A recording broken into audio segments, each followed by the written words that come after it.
नबी अलैहिस्सलाम ने कूली का पानी कांटेदार दरख्त में फेंका तो वो फलदार दरख्त जो बीमार थी, जिसके थन खुश्क हो चुके थे, नबी अलैहिस्सलाम ने अपने हाथ मुबारक फैले, 12 साल तक वो हमें दूध देती रही। कहते लोगों को उस दिन एक गम था, मुझे 2 गम थे।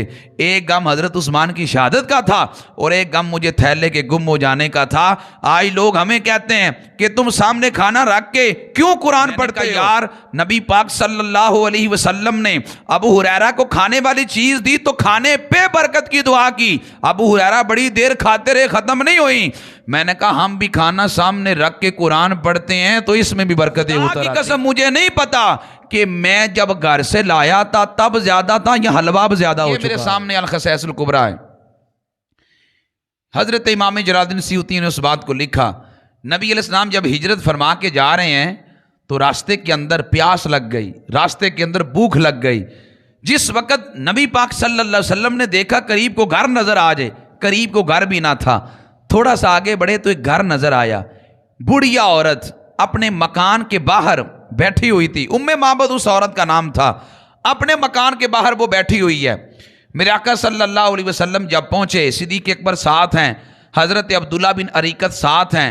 नबी अलैहिस्सलाम जब पहुंचे तो जाकर नबी अलैहिस्सलाम फरमाने लगे, ए उम्मे माबद, क्या तुम्हारे पास को बकरी है हम जिसका दूध दो लें, और तुम्हारे पास को गोश्त है जो हम अपने इस्तेमाल में ले आए? उम्मे माबद ने अर्ज किया, आका मेरे पास तो कुछ भी नहीं है। नबी पाक अलैहिस्सलाम ने देखा तो एक बकरी खड़ी थी। नबी अलैहिस्सलाम ने फरमाया वो बकरी तो तुम्हारे पास है? उम्मे माबद ने अर्ज की, ए अल्लाह के रसूल, ये जो बकरी है ये बीमार है, ये दूध भी नहीं देती, और बीमार इतनी है कि सारा रेवड़ मेरे खामद लेके चले गए। इस बकरी को बीमार होने की वजह से नहीं लेके गए, इसलिए ये यहाँ पे खड़ी है।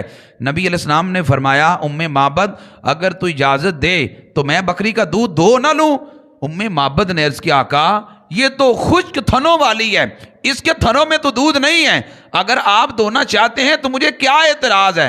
नबी पाक अलैहिस्सलाम ने उस बीमार बकरी को करीब किया, करीब करके दुआ की, दुआ करके बिस्मिल्लाह पढ़ी, बिस्मिल्लाह पढ़ के बकरी को थपका दिया। नबी अलैहिस्सलाम नीचे बैठे तो थनों में दूध भर गया। नबी करीम सल्लल्लाहु अलैहि वसल्लम ने दूध दोया।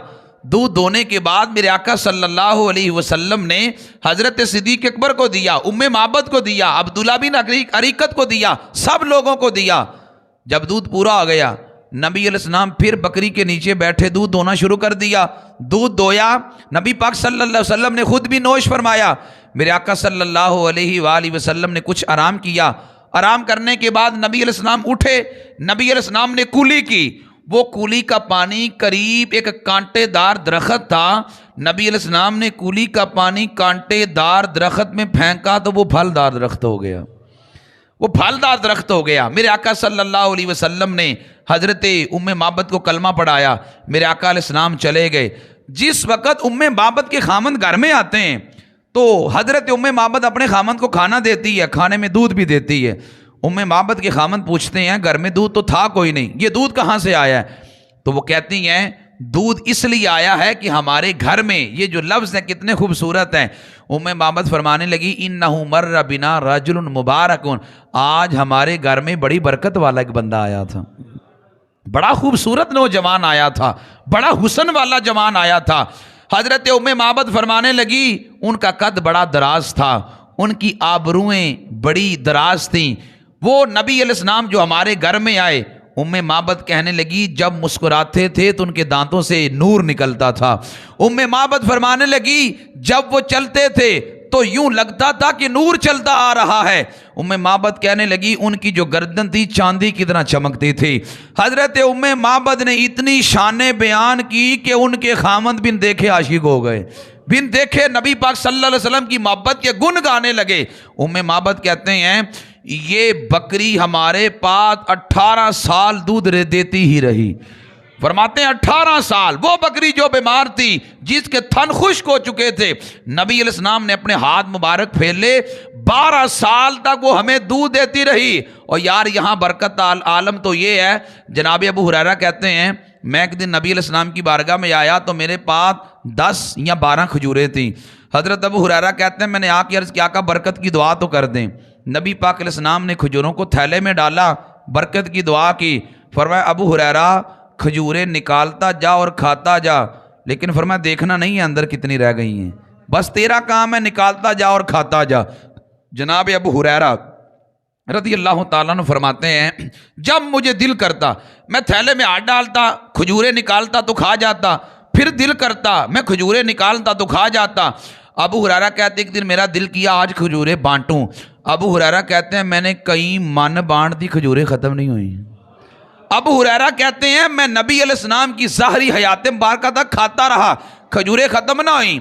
नबी पाक अलैहिस्सलाम का विसाल मुबारक हो गया। अबू हुरैरा कहते हैं सिद्दीक़ अकबर का दौरे खिलाफत आया, मैं 2.25 साल खाता रहा, खजूरें ख़त्म नहीं हुई।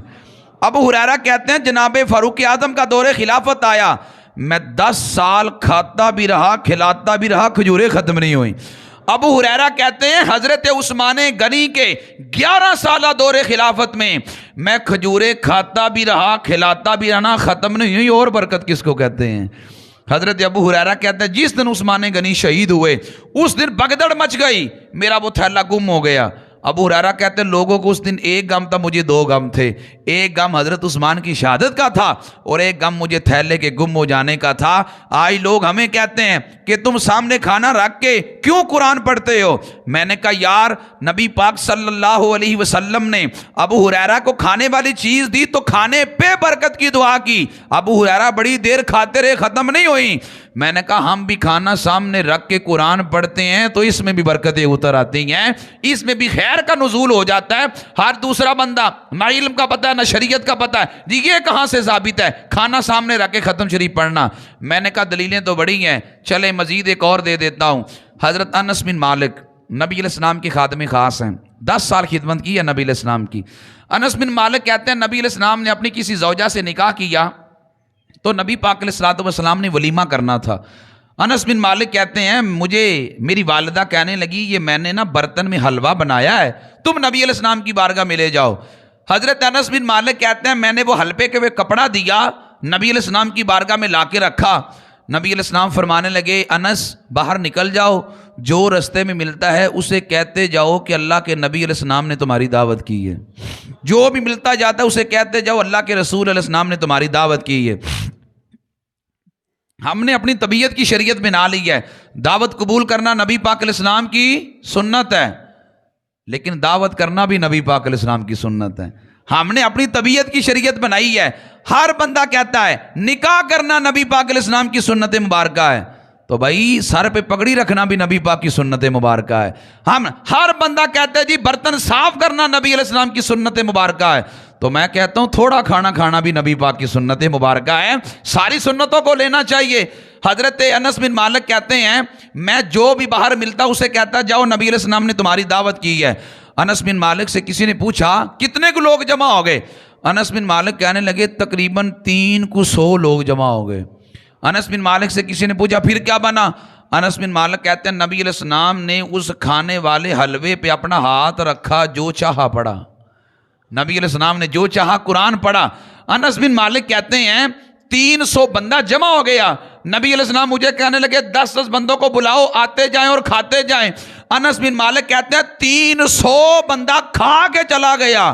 फरमाते मैंने आके बढ़ के कपड़ा उठा के देखा, कहते हैं खुदा की कसम मुझे नहीं पता कि मैं जब घर से लाया था तब ज्यादा था या हलवा अब ज्यादा हो चुका है। फरमाते 300 बंदा खा के चला गया, लेकिन वो कम नहीं हुआ। वजह क्या थी? हुजूर अलैहिस्सलाम ने उस पे कुरान की तिलावत की थी। इसलिए खाने पे जो तिलावत कुरान की जाती है इसमें बरकत बढ़ती है, इसमें खैर का पहलू बढ़ता है।